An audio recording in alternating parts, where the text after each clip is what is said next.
Assalamualaikum warahmatullahi wabarakatuh. Kembali lagi bersama saya Nisa dari Jangkar Groups.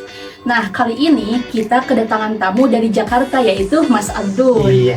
Nah, kalian pasti pernah mikir ya, kenapa sih paspor kalian itu kena blacklist? Mari tanyakan kepada Mas Abdul. Baik, Mbak Nisa. Untuk masalah blacklist itu ada beberapa kategori yang terjadi ke aplikan tersebut atau kenapa paspor dia itu blacklist. Biasanya mereka itu ada beberapa case yang terjadi sama mereka.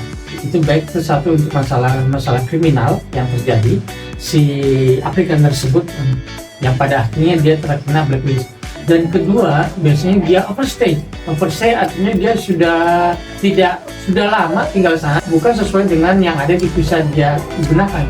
Jadi ada beberapa yang artinya begini, visa harus digunakan sesuai dengan kategorinya masing-masing.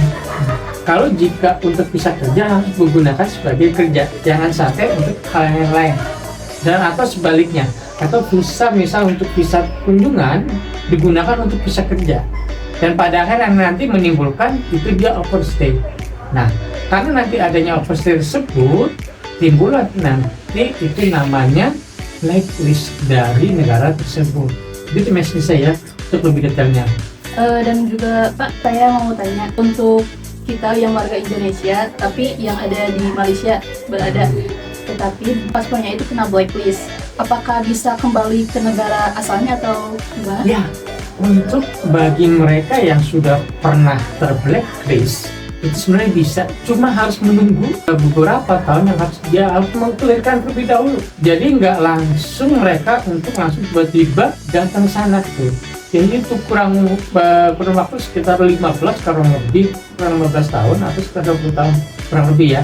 Itu dia harus nggak boleh ke negara tersebut. Makanya pastikan gunakan visa tersebut dengan ketentuan dari visa tersebut. Jika untuk turis, gunakan untuk turis. Jika untuk kerja, sesuaikan dengan kategori kerja tersebut. Supaya untuk menghindari dari blacklist. Mungkin bagi dari kalian pun senang blacklist tersebut, padahal nanti akan menyengsarakan ya kepribadiannya masing-masing. Itu loh Mbak Nisa.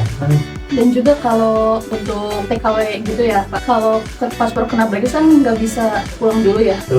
Terus kalau udah beres nih blacklist paspornya, kita bisa balik sendiri atau sama agen penyalurnya? Nah, kalau untuk TKW menggunakan namanya TKW, tidak boleh secara mandiri. Kalau bisa secara personal itu mungkin dengan jalur lain, jadi sedikit berisiko. Saya tidak harus menggunakan PJTKI tersebut ya, karena ada beberapa PJTKI yang untuk pekerjaan untuk kerja di masyarakat tersebut gitu. Ingat, harus sesuai dengan ketentuan ya melalui PJTKI tersebut bisa. Jadi jangan sampai ilegal kita kerja sana, yang akan menyengsarakan ya kembali ke diri sendiri.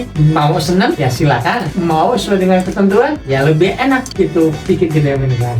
Cukup sekian dari pertanyaan dan jawaban dari Mas Abdul tentang paspor di blacklist ya. Nah, untuk kalian yang butuh jasa pengurusan paspor yang tercepat, terpercaya, hubungi jangkargroups.co.id. Sekarang juga wassalamualaikum warahmatullahi wabarakatuh.